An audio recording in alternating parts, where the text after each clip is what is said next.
रावण की मृत्यु के बाद मंदोदरी का क्या हुआ? मित्रों, रावण की मृत्यु के बाद उसकी पटरानी मंदोदरी सती होना चाहती थी, लेकिन राम ने उसे ऐसे करने से रोक दिया। आपको बता दें कि मंदोदरी बहुत ही धार्मिक और ज्योतिष प्रकांड की विद्वान थी। आखिर क्यों इस पवित्रता स्त्री ने अपने देवर विभीषण से शादी करने का फैसला किया? चलिए जानते हैं आज की इस वीडियो में। नमस्कार मित्रों, स्वागत है आपका आज की एक और नई वीडियो पर। मित्रों, जब दशहरा आता है तो देश भर में जगह जगह पर रावण का दहन किया जाता है।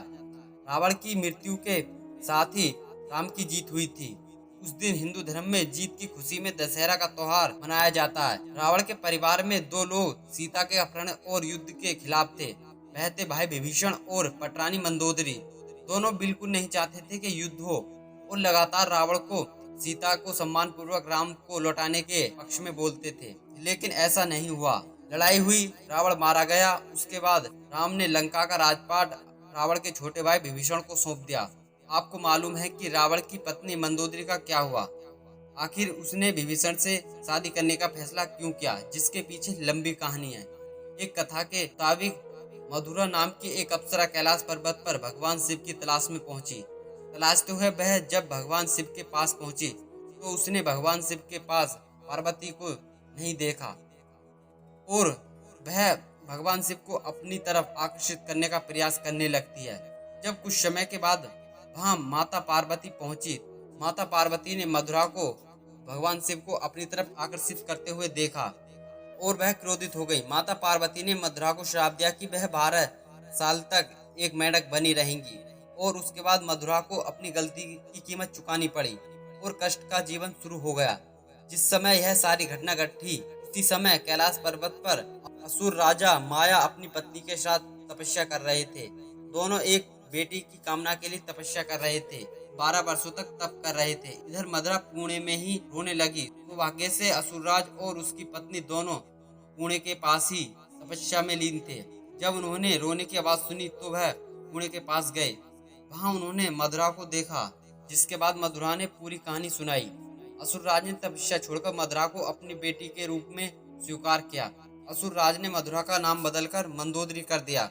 उसके बाद असुरराज के महल में मंदोदरी को राजकुमारी का जीवन मिला। वह अपनी नई जिंदगी में बेहद खुश थी, लेकिन इसी के बीच उनकी जिंदगी में एंट्री होती है रावण की। मंदोदरी के पिता मायासुर से मिलने रावण पहुंचा। उसने मंदोदरी को देखा और वह उस पर मोहित हो गया। उसने मायासुर से मंदोदरी का हाथ मांगा, परंतु मायासुर ने यह प्रस्ताव ठुकरा दिया तो रावण क्रोधित होकर मंदोदरी का अपहरण कर लेता है। मायासुर और रावण के बीच युद्ध की स्थिति बन गई, लेकिन मंदोदरी जानती थी कि रावण उसके पिता से ज्यादा शक्तिशाली है, इसलिए मंदोदरी ने रावण के साथ रहना स्वीकार कर लिया। मंदोदरी का चरित्र रामायण में बेहद ही नैतिक दिखाया गया है।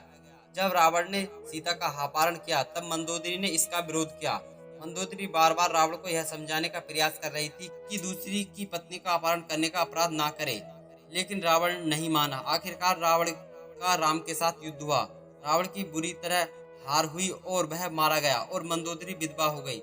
रावण की मौत के बाद भगवान राम ने मंदोदरी को विभीषण के साथ शादी करने का प्रस्ताव दिया और उन्होंने समझाया कि विभीषण के साथ मंदोदरी की जिंदगी बेहद ही खुश रहेगी। इस प्रस्ताव को मंदोदरी ने अस्वीकार कर दिया। कहा जाता है कि एक बार भगवान राम, सीता और हनुमान जी लंका में मंदोदरी को एक बार फिर से समझाने के लिए आए। ज्योतिष के प्रखंड विद्वान मंदोदरी को महसूस हुआ कि धार्मिक और नैतिक तौर पर देवर से शादी करना गलत नहीं होगा।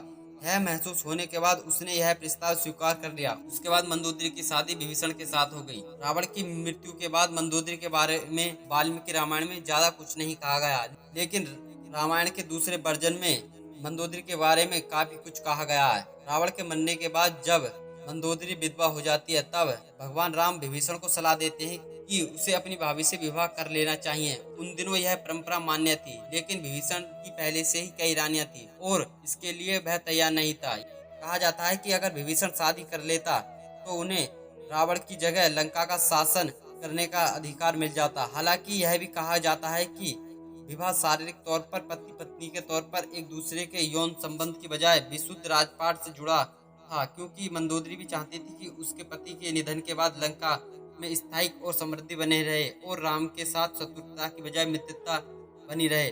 रावण की मृत्यु के लिए उसने राम को कभी भी जिम्मेदार नहीं ठहराया।